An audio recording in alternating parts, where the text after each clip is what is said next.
Tandaan mo, ang zodiac sign, pang Facebook lang. Pero ang ugali, pang habang buhay. Magandang araw sa lahat ng ka-vibes ko ngayon.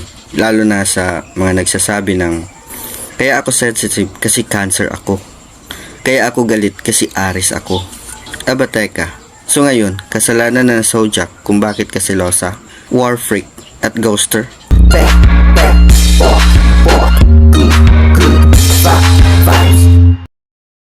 Minsan may kaibigan akong nagsabi, ayoko talaga ng confrontation kasi Libra ako. Sabi ko, kaya pala di mo masabing may utang siya sa'yo. Mga ka-vibes, zodiac signs are fun. Nakakaaliw, may memes, may compatibility, may lucky color pa. Pero please lang, huwag nating gawing excuse sa ugali natin. Yung pagiging clingy mo, hindi dahil sa Cancer ka. Baka naman kasi ayaw mo lang mawalay sa taong hindi ka naman gusto. Yung pagiging moody mo, hindi dahil sa moon sign mo. Baka kulang ka lang sa tulog. Hindi dahil sinabi sa app na emotional ka, okay na magsisigaw ka sa fast food dahil mali ang order.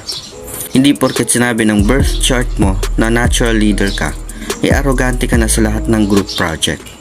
Hindi ang zodiac sign ang nagsasabi kung sino ka. Ang ugali mo galing sa'yo, hindi sa between.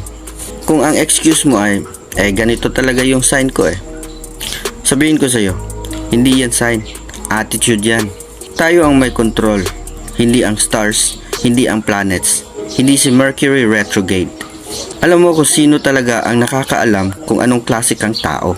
Yung mga kasama mo sa araw-araw, yung nanay mong palagi mong sinisigawan, yung kaibigan mong hindi mo nilike kahit birthday niya. Zodiac mo ba talaga ang may kasalanan? O ikaw na? Kaya sa susunod na sabihin mong, sorry kung rude ako, Leo kasi ako. Sabihin mo rin, pero pipiliin kong magbago. Kasi kahit anong sabi ng horoscope mo, wala yang silbi kung ikaw mismo ang hindi marunong umintindi, magpakumbaba at magmahal ng totoo. Tandaan mo, ang zodiac sign, pang Facebook lang. Pero ang ugali, pang habang buhay. Ikaw ang ugali mo, hindi ang araw ng birthday mo, at lalong hindi ang alignment ng planeta.